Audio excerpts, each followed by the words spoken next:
Hello, everyone. Welcome back to this week's edition of The Greatest Record Ever Made. I'm Carl Caffarelli, the co-host of This is Rock and Roll Radio with Dana and Carl, heard every Sunday night from 9 to midnight right here in Syracuse on Spark, WSPJ 103.3 and 93.7 FM, and on the web at sparksyracuse.org. I'm also a writer, and I've been working on a book called The Greatest Record Ever Made, Volume 1, dedicated to the notion that an infinite number of songs can each be the greatest record ever made, as long as they take turns, and they've got to take turns. That's what records do. It's not rocket surgery. That's what records do. Take turns. This week's spotlight in The Greatest Record Ever Made falls upon Johnny Nash and I Can See Clearly Now. The choice, inspired directly by my friend John Tierney, who posted on his Facebook page last week, it's been a hell of a winner in so many ways. But as I sit on my porch, Johnny Nash is singing to me from my little Bluetooth speaker in that sweet voice, and he's telling me, look all around. There's nothing but blue skies. Look straight ahead. There's nothing but blue skies. Johnny knows what he's talking about, don't you think? It's going to be a bright, sunshiny day. I promise. Well said, John. And I share your sense of cautious optimism, hoping that things are going to start to get better soon. I've almost to the second week since I got my second Moderna shot, so trying to do my part to achieve herd immunity, to reclaim our chance of getting back to where we once belonged. I got a haircut. My first haircut in well over a year, maybe longer. I'm not sure. Maybe since 2019. I'm not. It's been a while. Trying to make up for the fact that I don't have any hair up here by getting my hair long and undisciplined. But it's time to try to get a little bit cleaner look. The time had come. The time has come today also for Johnny Nash and I Can See Clearly Now. And this is how the chapter is going to read in the book. Johnny Nash, I Can See Clearly Now. Written by Johnny Nash, produced by Johnny Nash, single, Epic Records, 1972. The 1970s began with such promise. Not for everyone, sure, but I was in 4th grade when the calendar's page turned to its first glimpse of 1970. I was 9, soon to be 10 years old, and I had already spent a short lifetime as a misfit. I was the weird kid who sang to himself and others, who drew cartoons, who read too much, who didn't play sports, and didn't fit in. And then suddenly, I did fit in. 4th grade. Somehow, I belonged. That had never happened before. In with the in crowd. I even started digging baseball a lot. And some of my friends shared my interest in superheroes. I was, could it be, popular. The euphoria was fleeting and over before I even had a chance to realize it had happened. Because of my reading skills, September 1970 found me in 6th grade at a new school, bypassing 5th grade with my peers back at the old elementary school. From 4th grade directly to 6th grade, unnatural. That's how I felt. That's what I was. Unnatural. There would be no further quaint notion of ever again fitting in. I still had my dreams, still had my comic books, and I for damn sure still had my radio. In 8th grade, I came as close as I ever would to rejoining the mainstream. 6th grade was awful. 7th grade was worse. But 8th grade? 8th grade was an opportunity. I could see it so clearly. In the early to mid-70s, I had no idea what reggae music was, none.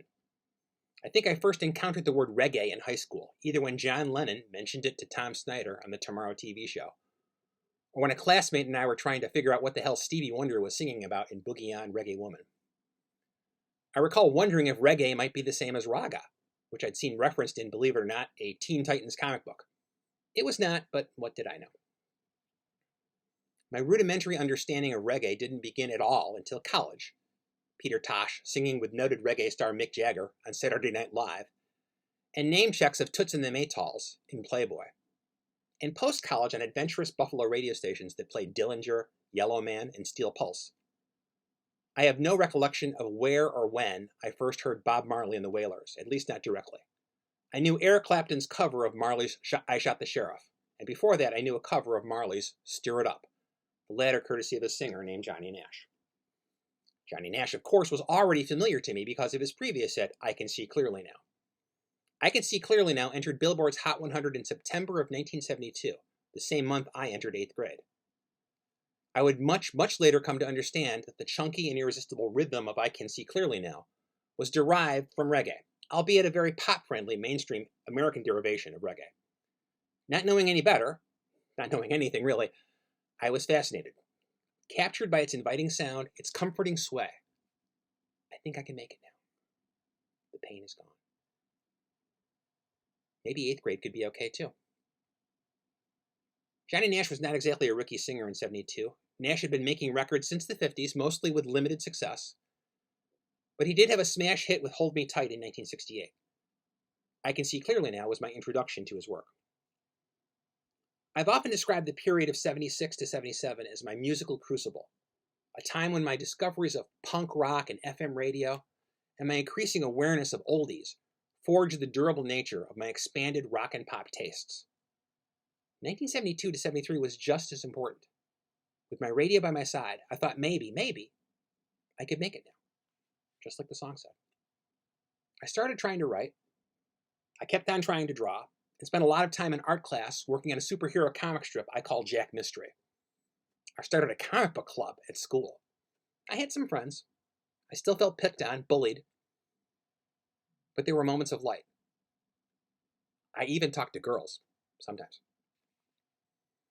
I also got my ass kicked because I had a smart mouth and I often refused to back down from a fight, even though I had no chance of winning it. It took me decades to understand how much I contributed to my own malaise. I guess I couldn't see as clearly as I thought I did. The radio was my truest friend. The radio played pop music, both old and new, the Beatles and the Raspberries, Chuck Berry and Slade, Steelers Wheel, the OJs, the Hollies, the Kinks, Elton John, the Temptations, Sweet. Johnny Nash's I Can See Clearly Now seemed the song most emblematic of my hopes, my cautious optimism, my musical equivalent of an eye on the prize. The prize was elusive. I could indeed see all obstacles in my way, and all the bad feelings didn't disappear in spite of the song's promise. But I still believed in his blue skies. A bright sunshiny day? Why the hell not? Be gone, dark clouds. I'm looking straight ahead. Look straight ahead. Thank you for joining me this week for the greatest record ever made. Below, you will see options to support, subscribe, and tip.